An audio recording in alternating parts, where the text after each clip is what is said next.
Well, to help us explore what's been happening in the UK and what's likely to happen tomorrow and in the days after, I'm now joined via Skype by Elizabeth Sidiropoulos, who's the CEO of the South African Institute of International Affairs, SAIA.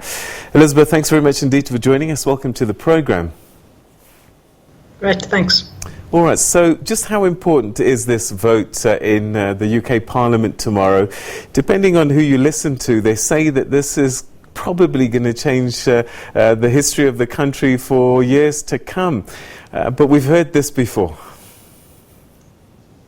Yes, indeed. We have heard it before, and it will change the country for years to come.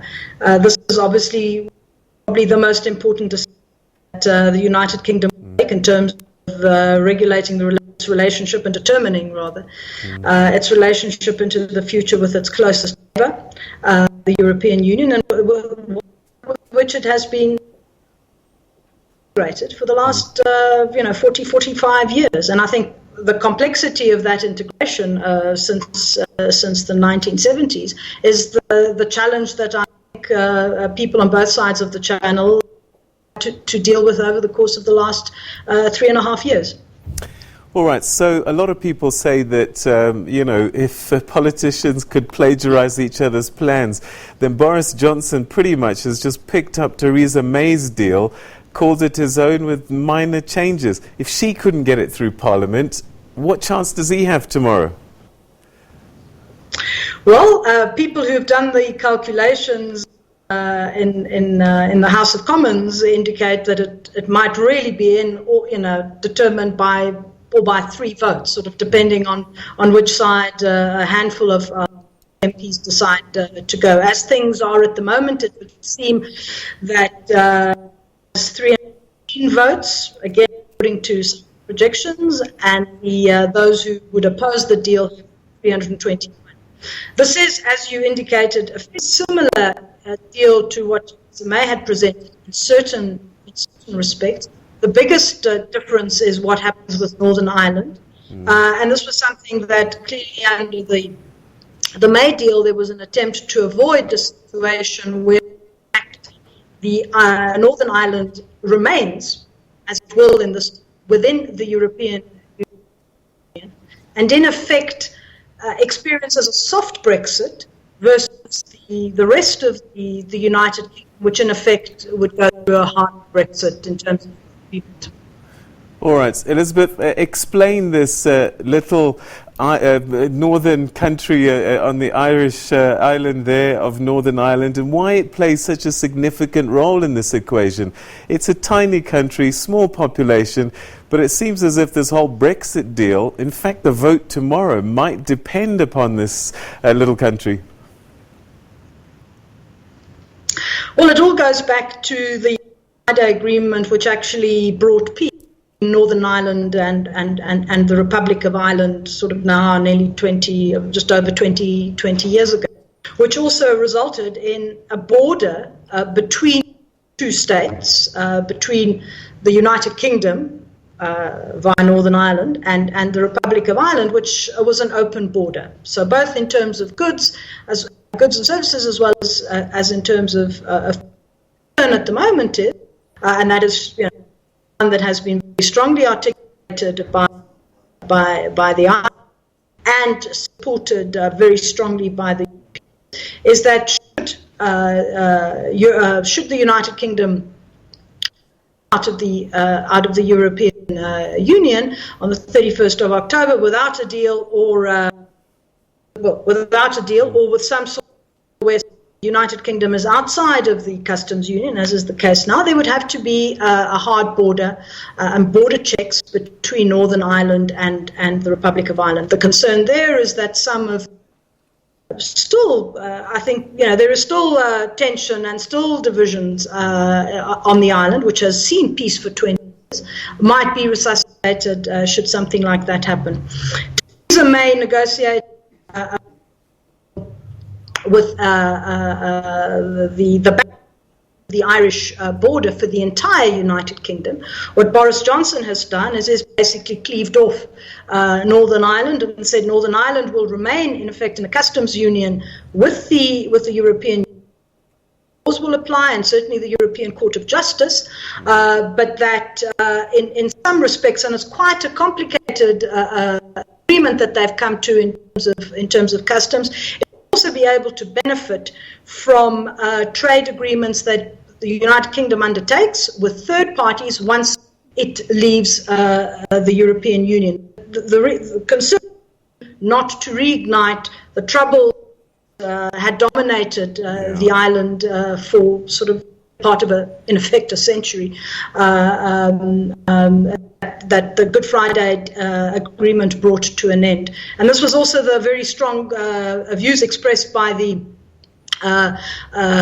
Speaker of the U.S. Congress, Nancy Pelosi, when she visited Ireland and the United Kingdom, saying that the United Kingdom certainly was looking for a quick deal with the Americans.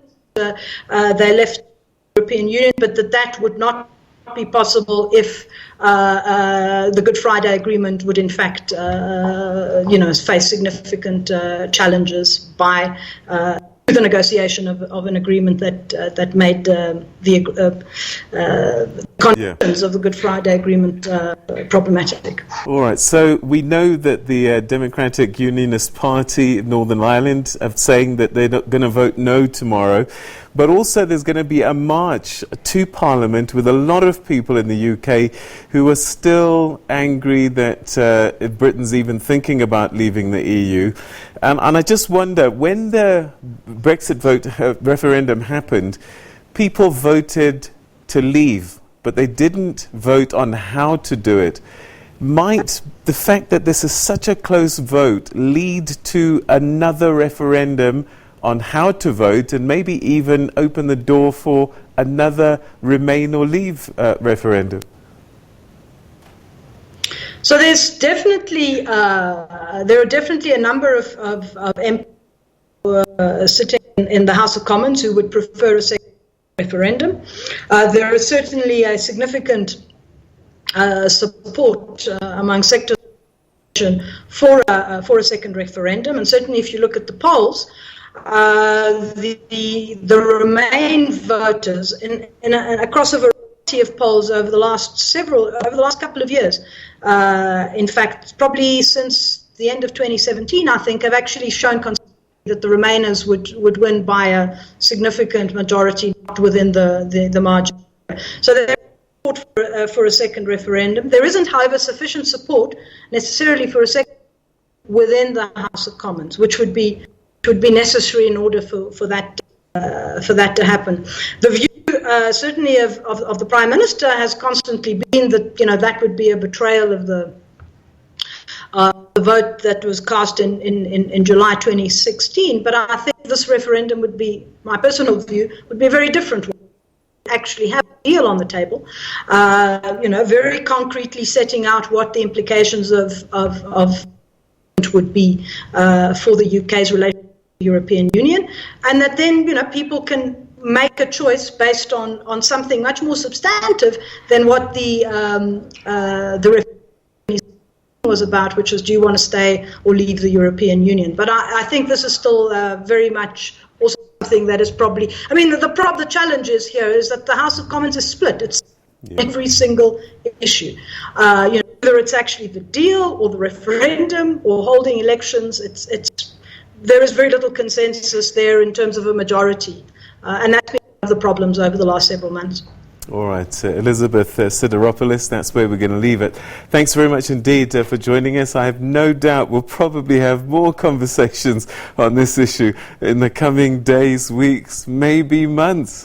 Thanks so much.